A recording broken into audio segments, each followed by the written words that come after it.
We're not really celebrities or anything yet, but we're being treated as such, trying to act like what we want. They say dress for the job you want. That's so right. I guess that's what we're doing, dressing for the job we want. Well, we're wearing like old geek shirts. So what does that say?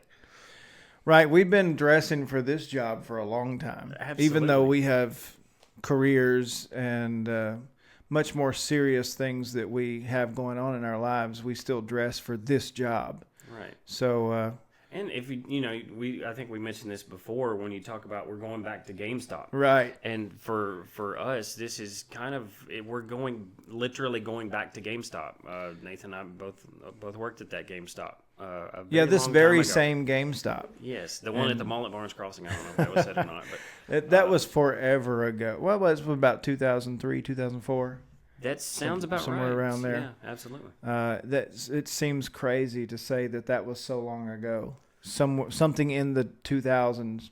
Well, when you think about it, when we think about the 1990s don't really seem that far back, but we graduated. I still think of 1980 as 20 years ago. I know. And it's almost 40 years ago now. That's right. So we're getting old. We are. And it's showing up in the beard and in the hair. It's just, right. It's not good, bro. But we'll say again, if you have the opportunity to come and do that, then or by the time this is actually out, you will have already came and met the geeks at GameStop. So I guess we'll say for the podcast, thank you for coming and meeting the geeks if you got the chance to do that. Yeah, this has been plastered all over our social media for a while. So and actually Nathan released a video. We've been trying to talk about a few things coming up and what we're trying to do. But like I said, I just realized that by the time this is actually released, this will be in the past. So we have spent a nice 10 minutes talking about absolutely nothing. So thank you so much to all you who came out Yeah. and met the geeks on that Saturday. That was awesome. Well, like I said, we've been doing the things. And, last video we uploaded before I was talking about the contest, we did talk for a little while about the Black Panther. We were talking about how you didn't get to finish the movie, had something come up, had to leave. I still haven't seen it. And John still has not finished the movie. However, I have gone and seen it a second time.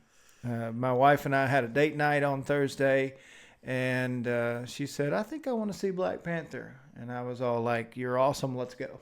Okay. Did not turn that down. And I'll say this, all I'll say about that movie is it was just as good, if not better, the second time, because I was expecting some of the things, and I was, I guess, a little more prepared for some of the twists and turns, and I enjoyed it more the second time. Well, the cool thing about watching a movie, going back and seeing a movie the second time, is that while you're anticipating the twists and the things that happen, you can try to be more attentive to some of the things that are going on in the surrounding areas that aren't the key focus of the film. Yeah. And that's where you catch a lot of your Easter eggs, is when you watch it a repeat viewing.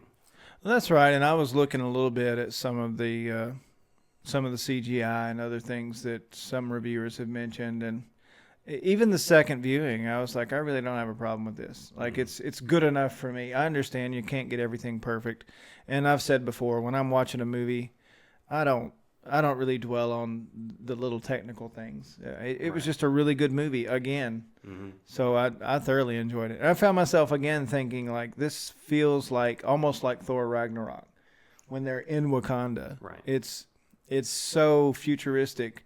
It's almost like an alien civilization. Mm-hmm. But yeah, the movie was good again. I hope one of these days you get to see the rest of it. Yeah, I'll hopefully before Infinity War comes out. And hopefully, if we have any luck, another thing that Nathan has been working on is trying to help us sound a little less like robots. So right. Speaking of doing the things, I have really been working on our audio setup here. I know that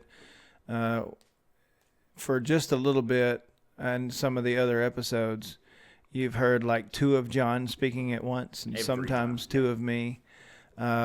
We've changed some settings on the mics. We've changed the setup in the studio. We've spaced out a little more. And look, we've tested it, and it sounds good. But we're not going to completely redo a podcast if this one turns out to have the robot voice. Exactly. We're just going to upload it. We just didn't want to have to go through a whole podcast over.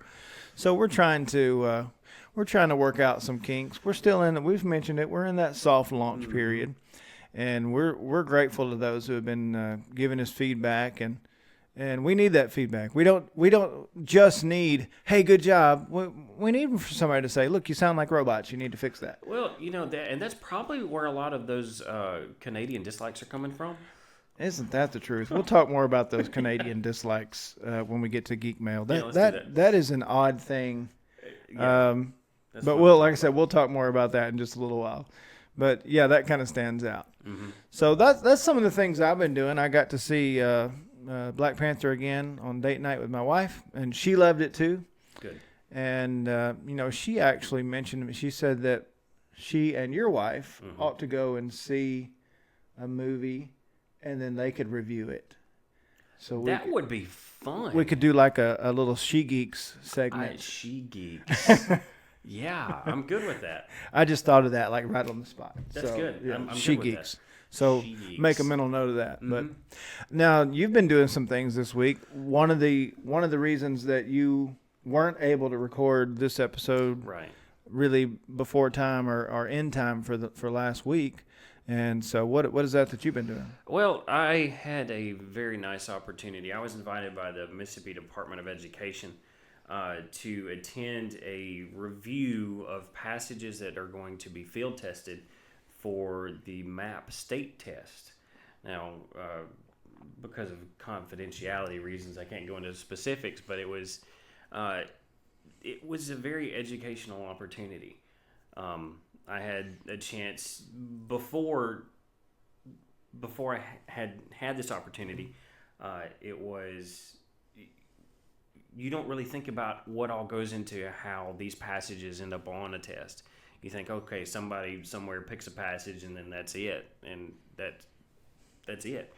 But my job was to sit and to review these passages and say whether or not they were grade appropriate. And there were two committees that met before my committee to review the passages, and then again after we're finished, there are two other committees that meet, and it's just a much larger process than I initially thought it was, and it was very eye-opening. Much of life is like that. When you get behind the scenes of something, Absolutely. you see it's way more involved than you thought. Like controlling the audio in a podcast. Exactly. I thought you could just plug the mics in and let them go, but no, it's not that easy, is it? Not at all. We're finding that out on the fly. Yeah. But that's really what that was. That last week and this week we've got the big fundraiser at school, so that's always fun. Yeah, fundraisers are always fun. Y'all selling candy bars? Well, no, it's a company called Boosterthon, and it's essentially you log in and it's at funrun.com, and they do a bunch of you support the school by supporting a student, so it's a really cool thing. And then there's the Girl Scout cookies, which does not help my ketogenic diet. I'm not going to lie. The Girl Scout cookies, every time I think I'm doing better and I'm trying to quit, the dealer shows up. I know, right? And they're like, you want them. Well, somebody, I was reading earlier a news report that said that our president is going to support the execution of drug dealers. And I'm like, okay, yeah. So we need to be careful with that. I'm just making those references. Girl Scout cookies are just one of those things. It's so far off of the topic of what you might think you would be hearing on some kind of geek cast, but we are fans of many other things. But one of the things that I did when I was younger was I was a member of the Boy Scouts, and of course we sold the popcorn. Right. And I remember thinking, even at the time, why can't we sell cookies? Like, the Girl Scouts have cornered the market completely on these awesome cookies, and here we are having to peddle this popcorn. That's a good point. That's a really good point, because It's easy to go through. You can those cookies. They cost $4 for a box of 20 cookies, and they're gone in 4 minutes. Yeah, I'm not gonna lie. I don't really put like 2 or 3 cookies on a plate. I just take the sleeve of Thin Mints, and then I turn around and they're gone. Well, the problem is that they're bite-sized cookies, so it's easy. It's just one bite, and then It's so light in there. We sound like we're selling Girl Scout cookies right now. No, it sounds like we're addicted to these things. But these are some of the things that, John and his daughter has been selling Girl Scout cookies. My wife and I have been buying Girl Scout cookies. Mm-hmm. And trust me, we get our fill of them. We buy them to eat, buy them to freeze, and then we eat them throughout the year. It's kind of like the white chocolate covered Oreos for Christmas. We've still got some in the freezer. Those are amazing. Is that all the things that you've been doing this week? Oh, yeah, pretty much. That's about it. I haven't been doing a lot. I got to go, like I said, date night with the wife. We got to see Black Panther. On most days, I help my 3-year-old play Mario Odyssey. He's all about it right now. So most of the time he can do it just fine. But every now and then he'll need help with something. Yeah. And but he's getting to where he can pretty much do it on his own. So that's good. So he's really making progress on that. Chloe she's been playing Disney Infinity still, and she's really good at it. She's better at it than I am, especially at building her little sets. And all I'll say it again. Rest in peace, Disney Infinity. I still love it. I still love it. Heartbreaking. Yeah, I was really, really disappointed when they canceled that. So we've been doing the things, and I hope that all of you listening have been, doing your own things, whether it's playing a game, reading comics, reading novels, watching movies. There's so many good movies coming out this year, and that's going to be one of the things we're talking about today. That's our main topic, is upcoming movies, and we're going to go through July 2018, but we had to throw in Wreck-It Ralph 2. Yeah, I know that's in November, but we just went ahead and threw it in because it's awesome. We're looking forward to that. But when we get in the second half of the year, we'll do some more upcoming movies. But these are just some of the ones that we were most interested in. I realize there's a lot more movies coming out than this, but these are the ones that we were interested in.